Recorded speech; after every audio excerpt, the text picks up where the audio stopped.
ചന്ദനത്തളിലാസലളിതം ചന്ദ്രോദയത്തിൻ്റെ കാന്തിയാണ് അവൾ ചാരുറ്റ താരുണ്യ രാഗമാണ്.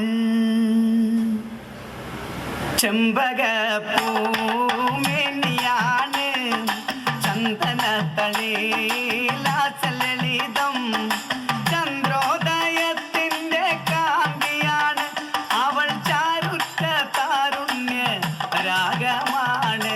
ചെമ്പകപ്പൂമേനിയാണ് ചന്ദനത്തളിലാസലളിതം ചന്ദ്രോദയത്തിൻ്റെ കാന്തിയാണ് അവൾ ചാരുറ്റ താരുണ്യ രാഗമാണ്.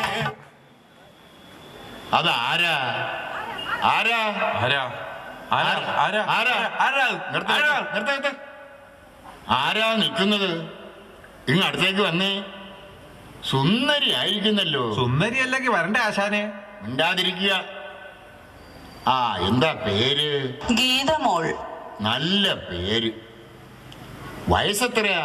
സത്യം പറയണം. 36. ആ അത് തിരിച്ചിടണോ? കണ്ടാൽ 10-45 തോന്നുമല്ലോ. ഇല്ല, ധനുമാസത്തിൽ എനിക്ക് 36 ആകത്തേ ഉള്ളൂ. സമ്മതിച്ചു. പഞ്ചാരയാണല്ലേ? ഞാൻ അത്തരക്കാരി അല്ല. അയ്യോ അതല്ല, പഞ്ചസാരയുടെ അസുഖമുണ്ടോ എന്ന് ചോദിച്ചതാ. ആ ഉണ്ട്. ഒപ്പം പ്രഷറും കൊളസ്ട്രോളും ഉണ്ടല്ലേ?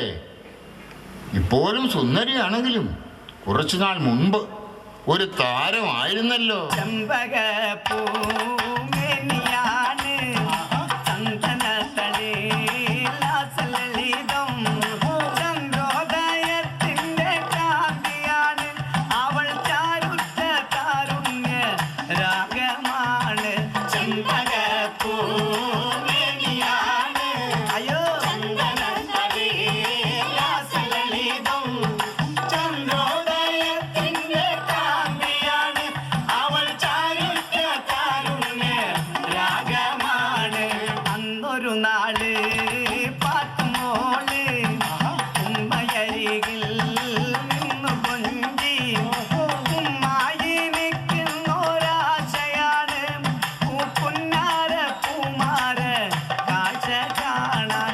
ചെമ്പകപ്പൂമേനിയാണ് ചന്ദനത്തളിലാസലളിതം ചന്ദ്രോദയത്തിൻ്റെ കാന്തിയാണ് അവൾ ചാരുറ്റ താരുണ്യ രാഗമാണ്. പ്രഷറും ഷുഗറും കൊളസ്ട്രോളും ഈ പ്രായത്തിൽ തന്നെ പിടിപെടാൻ എന്താ കാരണമെന്നറിയാമോ? അറിയാമോ അറിയാമോ? ഇന്ന് നമ്മുടെ പ്രധാന ഭക്ഷണങ്ങൾ എന്തൊക്കെയാ? എന്തൊക്കെയാ? ചിക്കൻ പൊട്ടിച്ചത്, മട്ടൻ ഉലത്തിയത്, കുഴിമന്തി, കുഴിയില്ലാത്ത മന്തി, പോത്ത് ഒലത്തിയത്, ഷവമായ ചിക്കൻ, മീൻ വറുത്തത്. ഓ ആഹാ, കൊതിയാകുന്നു. കൊതിയാകും. അതിനുള്ള മണവും നിറവും രുചിയും അതിൽ ചേർത്തിട്ടുണ്ട്. കൂടുതൽ കൊതിയായാലേ വേഗം കുഴിയിലാകും. കല്യാണ സദ്യ ആണെങ്കിലോ പരിപ്പിന് ചോറ്, സാമ്പാറിന് ചോറ്, പുളിശ്ശേരിക്ക് ചോറ്, പച്ചമോരിന് ചോറ്, രസത്തിന് ചോറ്. മാത്രമോ 4 കൂട്ടം പായസം. എങ്കിലേ കെങ്കേമമാകൂ പോലും.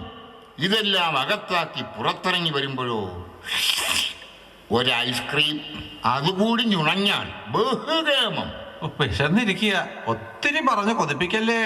അന്നു ശങ്കരൻ കാനനത്തിൽ അവതരിച്ചൊരു വൃക്ഷമായി 1000 കോലോളം ഉയരമുണ്ട്, പിന്നെ 60 കോലോളം വണ്ണവുമുണ്ട്.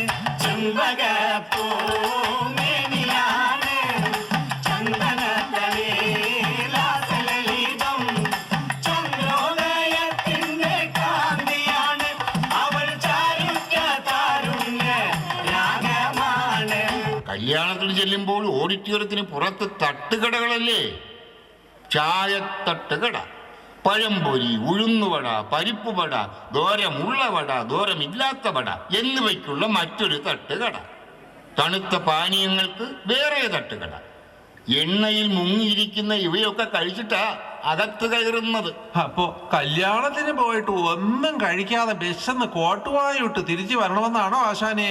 അല്ലേ അല്ല, എല്ലാം പരിമിതമായി കഴിക്കുക. ആ ഗീതമോളെ, എന്താ ജോലി? House wife. ഹൗസ് വൈഫോ? അങ്ങനെ ഒരു ജോലിയുണ്ടോ? ആശാനെ ഹൗസ് എന്ന് പറഞ്ഞാൽ വീട്, വൈഫ് എന്ന് പറഞ്ഞാൽ ഭാര്യ, വീട്ടിലെ ഭാര്യ. അപ്പോ നാട്ടില് വേറെ ഭാര്യ ഉണ്ടോ ആശാനെ? അങ്ങനൊന്നും അല്ല. ഹൗസിലിരുന്ന് പാചകം ചെയ്യുക, മൃഷ്ടാനം ഭക്ഷിക്കുക, ഒന്ന് ഉറങ്ങുക, എഴുന്നേറ്റ് കപ്പലണ്ടി കുറച്ചുകൊണ്ട് TV കാണുക, വീണ്ടും ഭക്ഷിക്കുക, വെളുക്കുവോളം ഉറങ്ങുക, അതാ ഹൗസ് വൈഫ്. ബേലേ ഭേഷ്. ഇങ്ങനെ ദിവസവും കലോറി കൂടിയ ഭക്ഷണം കഴിക്കുകയും മധുരപലഹാരങ്ങളോട് ആർത്തി കാണിക്കുകയും ശരീരം അനങ്ങി ഒരു പണിയും എടുക്കാതെ ഒരു മൂലയിൽ ചടഞ്ഞുകൂടി ഇരിക്കുകയും ചെയ്യുന്നവർക്കാ ചെറുപ്രായത്തിലെ ഡയബറ്റീസ് പിടിപെടുന്നത്. പിന്നെ പാരമ്പര്യവും ഒരു പ്രധാന ഘടകമാണ്. വെറുതെ പേടിപ്പിക്കാതെ ഇതിനെന്താ പരിഹാരമെന്ന് പറയാശാനെ? മധുരപലഹാരങ്ങൾ, ചോറ് എന്നിവ പരമാവധി കുറയ്ക്കുക. കിഴങ്ങ് വർഗ്ഗങ്ങൾ ഒഴിവാക്കുകയും കൃത്യമായ വ്യായാമം എടുക്കുകയും ചെയ്താൽ ഷുഗർ 4 അയലത്ത് പോലും വരില്ല. ഗീതാകുമാരി പഴയതിനേക്കാൾ സുന്ദരിയാവുകയും ചെയ്യും. ചെമ്പകപ്പൂമേനിയാണ് ചന്ദനത്തളിലളിതം, ചന്ദ്രോദയത്തിന്റെ കാന്തിയാണ് അവൾ, ചാരുറ്റ താരുണ്യ രാഗമാണ്. ചെമ്പകപ്പൂമേനിയാണ് ചന്ദനത്തളിലളിതം, ചന്ദ്രോദയത്തിന്റെ കാന്തിയാണ് അവൾ, ചാരുറ്റ താരുണ്യ രാഗമാണ്.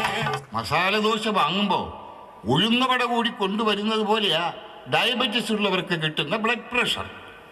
ചില കൊച്ചു കാര്യങ്ങൾ നിങ്ങൾ ജീവിതത്തിൽ പാലിച്ചാൽ BP, ഷുഗർ, കൊളസ്ട്രോൾ ഇവ 3നെയും പടിക്ക് പുറത്ത് നിർത്താം. എന്തൊക്കെയാ ആശാനെ പാലിക്കേണ്ടത്? 1. ആവശ്യമില്ലാത്ത ടെൻഷൻ ഒഴിവാക്കണം. 2. പച്ചക്കറി കൂടുതൽ കഴിക്കണം.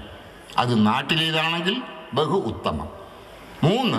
ചോറ്, എണ്ണ, കൊഴുപ്പ്, മധുരം എന്നിവ അളവിൽ കുറച്ച് കഴിക്കുകയും സ്ഥിരമായി വ്യായാമം ചെയ്യുകയും ചെയ്താൽ ഷുഗറോ കൊളസ്ട്രോളോ 4 അയലത്ത് വരില്ല. ഉപ്പ്, ഉപ്പിലിട്ടത്, അച്ചാറ്, ഉണക്കമീൻ എന്നിവ പരമാവധി കുറയ്ക്കുകയും ടെൻഷൻ ഒഴിവാക്കുകയും ചെയ്താൽ BP പമ്പ കിടക്കും. ഞങ്ങൾ ഇപ്പോൾ ഇവിടെ പറഞ്ഞ നിർദ്ദേശങ്ങൾ നിങ്ങൾ പൂർണ്ണമായും പാലിക്കുമെന്നും അത് ജീവിതത്തിൽ നിങ്ങൾ നടപ്പിലാക്കുമെന്നും അതുവഴി നിങ്ങളുടെ ആരോഗ്യം നിങ്ങൾ തന്നെ സംരക്ഷിക്കുമെന്നും വിശ്വസിച്ചുകൊണ്ട് ഈ പരിപാടി ഇവിടെ അവസാനിപ്പിക്കുന്നു. ചെമ്പകപ്പൂമേനിയാണ്